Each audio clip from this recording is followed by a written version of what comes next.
Greetings, fellow seekers of sound. Welcome to the second episode.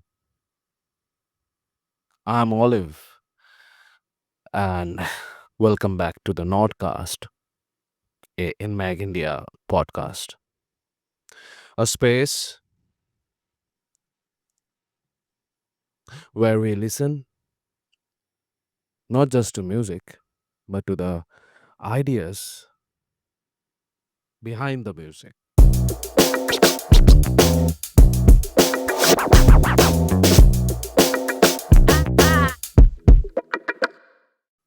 So, today's question is delicate yet profound.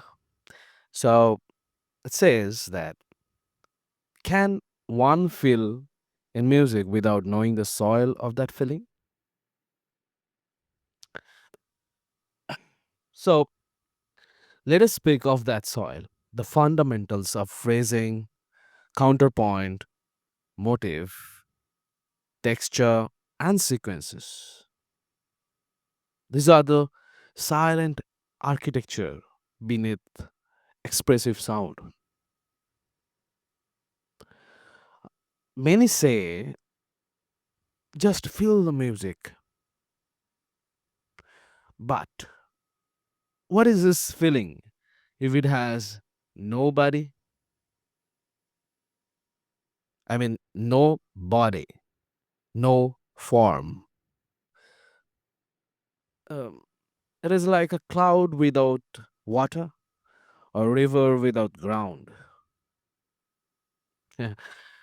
So, to plant your feeling in music means to give it structure, to allow it to grow, obviously, with roots in phrasing, branches in counterpoint, and leaves in tone, color, and movement.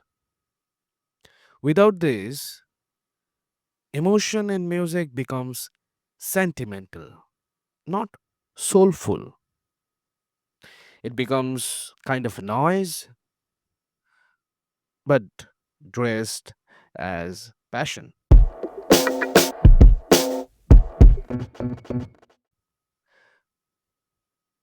At NMAG India, we teach our students that feeling is not enough. Feeling must be formed. Just as love is not only the heart, but the commitment. Music is not only the soul, but the sentence, the syntax of the soul. Now, let us speak of a few great tools. Few great tools are there in music. You can say that few great tools of grammar, musical grammar. First thing is phrasing. I tell it as the breath of music. It is not enough to play notes. It is not enough to play notes. You must speak them. Where you pause, where you rise, where you whisper, that is where feeling lives. Second thing which comes is counterpoint. Counterpoint is basically the ancient, I mean, it's like it's a very old strategy coming from the genesis of music, of musical stories. So it's kind of counterpoint is the ancient conversation between voices. It teaches you that music is not linear, it's relational.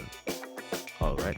So, like two lines singing together, sometimes in harmony, sometimes in tension, just like life, right?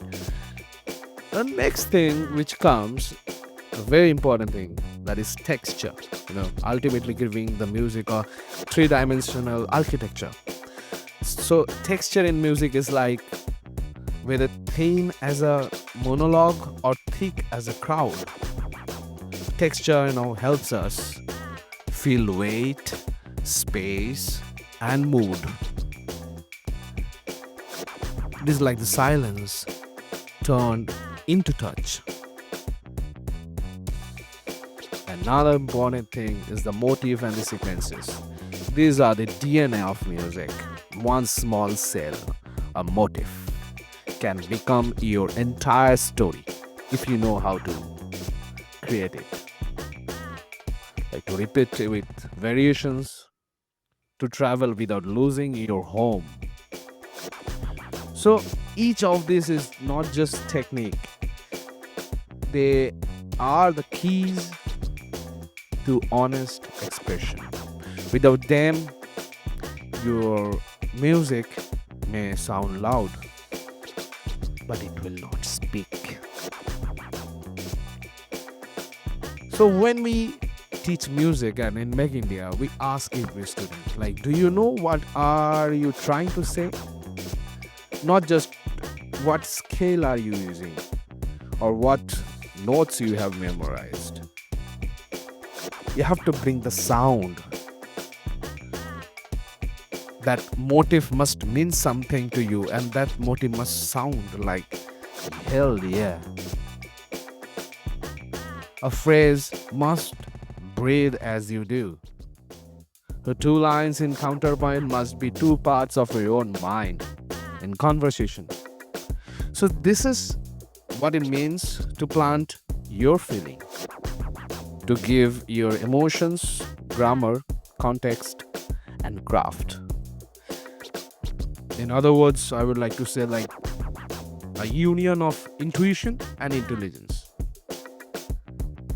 Or in a very easy term, it's heart and head, breadth and form.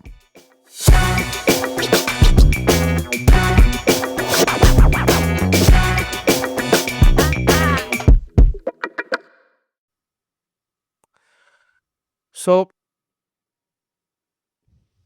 today, like, I invite you not just to feel music, but to study how that feeling is carried. Study phrasing, study texture, study how a single motif becomes a word. And in doing so, may your music no longer be just a sound, but a presence. Well, then, until next time, keep practicing, stay honest, keep listening, stay human.